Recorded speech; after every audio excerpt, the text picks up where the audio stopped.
আসসালামু আলাইকুম প্রিয় শিক্ষার্থীবৃন্দগণ, তোমরা সকলেই কেমন আছো? আশা করি ভালো আছো।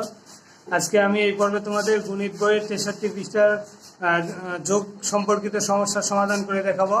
তো তার আগে তোমাদের বলবো যে তোমরা যেন অবশ্যই ভিডিওটি না টেনে পুরোপুরি ভিডিওটি দেখবে, পুরোপুরি ভিডিওটি অবশ্যই দেখবে এবং আমার চ্যানেলটি যারা সাবস্ক্রাইব করনি এখনও তারা নিশ্চয়ই চ্যানেলটি সাবস্ক্রাইব করবে এবং যারা ফেসবুক পেজে দেখতে চাও তারা অবশ্যই ফলো দিয়ে আমার রেজওয়ান লার্নিং সেন্টার এই পেজে ফলো দিয়ে সাথেই থাকবে, তাহলে দেখতে পাবে। তো শিক্ষার্থীবৃন্দগণ দেখো 8 নম্বর অঙ্ক সমাধান করে দেখাবো। 8 নম্বর অঙ্কতে কি বলছে? একটি গ্রামের লোক সংখ্যা 400 জন, একটি গ্রামের লোক সংখ্যা 400 জন, আরেকটি গ্রামের লোক সংখ্যা 320 জন।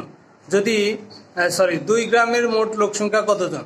তাহলে একটি গ্রামের লোক সংখ্যা 400 জন, আরেকটি গ্রামের লোক সংখ্যা 300 জন। এই দুই গ্রামের মোট লোক সংখ্যা কতজন? তাহলে নিশ্চয় অঙ্কটি যোগ হবে, নিশ্চয় অঙ্কটি কি হবে? যোগ হবে। তাহলে দেখো এখানে 8 নম্বর কি?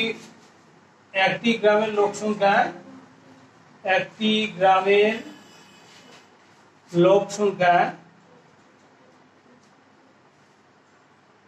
লোক সংখ্যা কতজন? 400 জন, 400 জন। আরেকটি গ্রামের লোক সংখ্যা, আরেকটি গ্রামের লোক সংখ্যা কতজন? 320 জন। একটি গ্রামের লোক সংখ্যা 400 জন, আরেকটি গ্রামের লোক সংখ্যা 320 জন। এই দুই গ্রামের মোট লোক সংখ্যা, শূন্য করতে শূন্য, 2 করতে 2, 3 4 7, 720 জন। উত্তর 720 জন। আশা করি তোমরা সকলে বুঝতে পেরেছো। যদি কোনো সমস্যা থেকে থাকে, না বুঝতে পারো, তাহলে অবশ্যই কমেন্টে জানাবে। ধন্যবাদ সকলকে।